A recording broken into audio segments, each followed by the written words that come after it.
ici à la Renaissance sportive de Berkane, une école de football composée de 560 jeunes adhérents, donc de U6 à U12. Nous avons également des équipes de ligue, donc nous avons les U17 et les U20. Nous avons également au centre de formation toutes les équipes de la préformation, U13, U14, U15 et U16. Nous avons également une équipe U17, une équipe U18 et enfin l'équipe Espoir. Bon, les journées sont souvent assez conséquentes dans la mesure où les premiers entraînements commencent à 6h30 du matin. Donc on accueille les jeunes pour des séquences de travail de 6h30 à 8h ou 8h15. Ensuite, les jeunes vont prendre leur petit déjeuner, se préparer pour aller en scolarité. Ils ont la scolarité de 9h jusqu'à 13h15. Ensuite, ils prennent leur repas, ils se reposent un peu et on aborde la deuxième séquence de travail sur le terrain. Et ensuite, donc là, les séances se font en cascade puisqu'on commence de la préformation pour finir avec les espoirs. Donc ça nous fait souvent être sur le terrain jusqu'à peu près 20h. Et ensuite, on débriefe un peu les situations et on fait des retours sur les séances, sur les joueurs avec l'ensemble des éducateurs formateurs. Et donc ça nous fait souvent sortir entre 21h30 et 22h du centre. Donc c'est des journées bien remplies. Oui.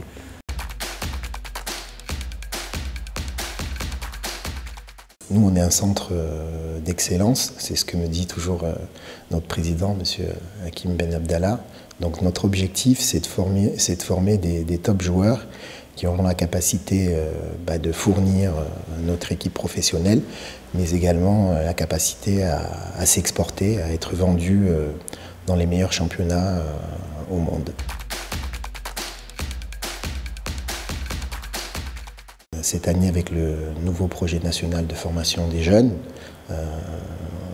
issu du partenariat entre l'OCP et la Fédération royale marocaine, beaucoup de moyens financiers ont été mis à disposition pour que justement on puisse améliorer la qualité de l'encadrement. Donc des directeurs techniques ont été nommés dans tous les centres participant à ce projet.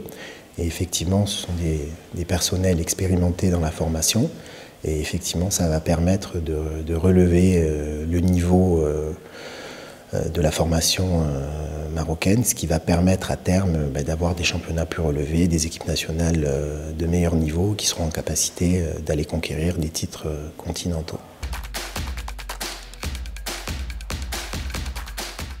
Aujourd'hui, il n'y a plus de francs-tireurs, c'est-à-dire que l'approche méthodologique, c'est quelque chose qui a été discuté par les différentes commissions qui ont été mises en place par la direction technique nationale, puisque ce projet est chapeauté par la direction technique nationale et par M. Fethi Jamel.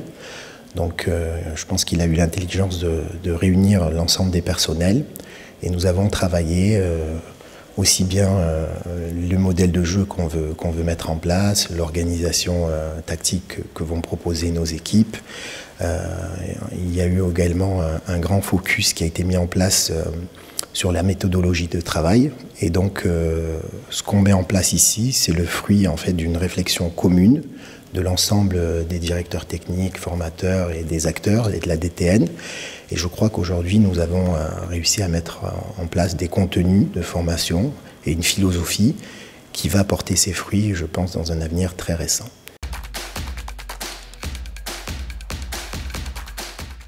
Je pense qu'il y aura l'augmentation du niveau des championnats de jeunes, mais je crois que l'objectif pour l'ensemble des centres qui participent à ce programme, ce ne sera pas de gagner le championnat, parce que gagner le championnat, c'est un moyen de former un jeune et de lui apprendre à gagner, mais je crois que l'évaluation se portera surtout sur la capacité à produire des top joueurs, des joueurs qui seront capables de jouer jeunes, à l'âge de 18 ans, 19 ans, dans les équipes professionnelles, mais aussi qui auront la capacité à être transférés dans les meilleurs championnats au monde et à s'y imposer. Et je crois que c'est bien là le principal critère d'évaluation qui sera mis en place. Ce qui est aussi très intéressant, c'est que grâce à ce projet national de formation des jeunes, donc il y a des rencontres thématiques régulières organisées par la DTN qui permettent, je dirais, à l'ensemble des directeurs techniques, des formateurs, de se rencontrer, d'échanger autour de certains processus d'apprentissage, de certaines méthodologies.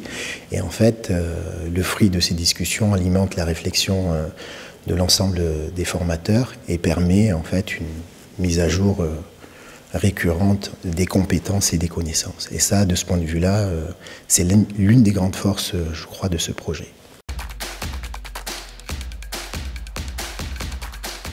Elle est primordiale. Aujourd'hui, vous savez, la génération Z, c'est des gens qui sont des jeunes qui sont très connectés, qui sont très portés sur les écrans. Et donc, effectivement, pour eux, souvent, une image vaut mieux que 1000 mots. Donc, l'avantage de l'analyse vidéo, c'est que le jeune peut prendre conscience de ce qu'il produit sur le terrain, hein, prendre conscience des erreurs qu'il commet, et avec justement le retour de l'analyse vidéo, il est en capacité de se corriger beaucoup plus rapidement. Donc là aussi, c'est un des grands axes qui a été proposé par la direction technique nationale, puisque chaque club a été doté d'un analyste vidéo, et je crois que ça, c'est aussi une avancée primordiale pour la formation des jeunes.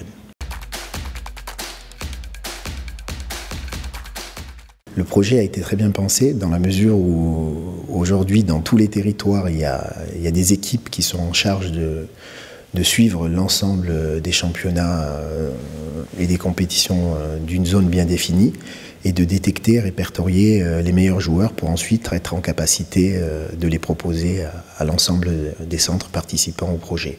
Et moi j'ai d'ailleurs moi-même accueilli ici 3 jeunes qui nous ont été envoyés par l'équipe de détection de la DTN, qui sont vraiment 3 jeunes ayant un très fort potentiel. Donc aujourd'hui, je crois que la configuration du projet va permettre en fait de déceler l'ensemble des talents marocains où qu'ils se trouvent sur le territoire. Et ça, je crois que c'est très important parce que du coup, ça formalise une certaine égalité des chances pour l'ensemble des jeunes marocains. Parce que ce projet-là, bon, il n'est pas...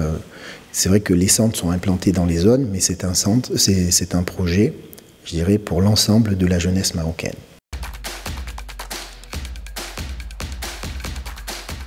Je crois qu'aujourd'hui, l'intelligence de jeu, elle est primordiale. Donc, les qualités cognitives du joueur sont très importantes.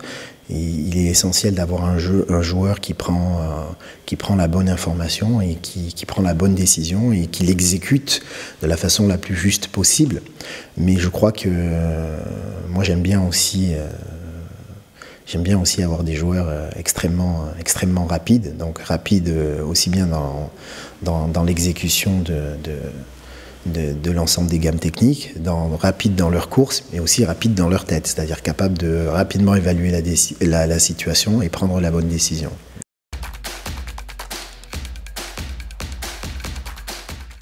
Moi, je me plais souvent à dire que les joueurs marocains sont les Brésiliens de l'Afrique. C'est vrai qu'on a la chance ici de trouver énormément de talent et énormément de qualités techniques, de bons joueurs, de bons dribbleurs, très créatifs.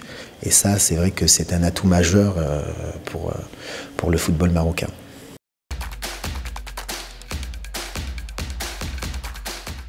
D'expérience, je vous dirais que les meilleurs joueurs que j'ai eus en formation sont souvent les joueurs qui ont le pire caractère. Cependant, je crois que notre rôle de formateur, c'est aussi de les accompagner vers le haut niveau. Donc, un des volets aussi qui est proposé dans le cadre du projet national de formation des jeunes, c'est l'accompagnement au niveau mental. Nous avons ici deux psychologues du sport qui sont spécialistes de la préparation mentale et qui effectivement accompagnent les jeunes, parce que ce qu'il faut savoir, c'est que le haut niveau, c'est pas inné, c'est quelque chose qu'on apprend, et donc l'idée, c'est d'accompagner l'ensemble de nos jeunes, même ceux qui ont un caractère un peu plus difficile, de les structurer, de je dirais d'identifier également ceux qui ont du leadership et de les structurer pour qu'ils aient un leadership positif et de les accompagner tout doucement vers le haut niveau. Pardon.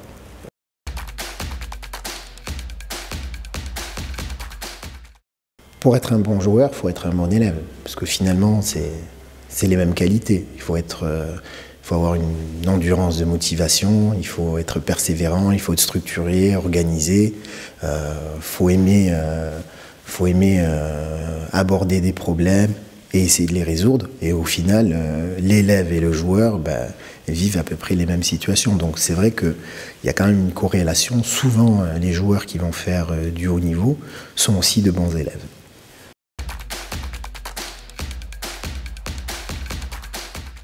Nous avons la scolarité en interne, donc nous avons des salles de classe, les élèves vivent au quotidien leur scolarité au sein du centre.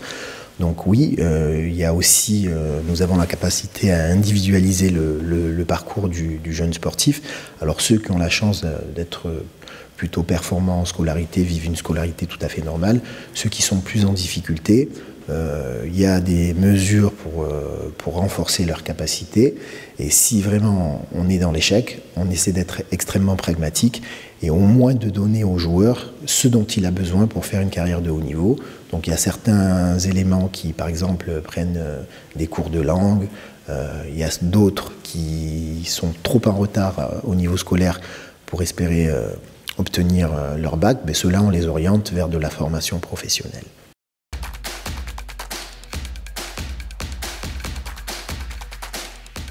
À partir du moment où un parent nous confie son enfant, il nous confie effectivement ce qu'il a de plus précieux. Donc ça veut dire que quelque part, il a confiance en notre club et nous essayons de lui rendre cette confiance. Je crois que nous accompagnons les jeunes dans l'ensemble des aspects de leur vie et notamment dans les aspects éducatifs. Et c'est primordial parce que quand on y réfléchit bien, finalement, nos jeunes passent plus de temps ici au sein du club avec nous qu'avec leurs parents. Donc nous avons des échanges réguliers avec les parents. Alors il y a des parents peut-être qu'on voit un peu moins parce que le parcours de leur enfant se passe vraiment d'une façon très très lisse. Et puis il y a d'autres parents effectivement où on est plus en lien avec eux parce qu'on rencontre plus de difficultés, plus de problèmes. Mais je crois que de toute façon, à partir du moment où les jeunes rentrent dans l'adolescence, il y a des difficultés, c'est une période difficile de la vie et je crois que notre rôle et le rôle des parents, c'est d'accompagner les jeunes qui sont en difficulté sur cette période-là.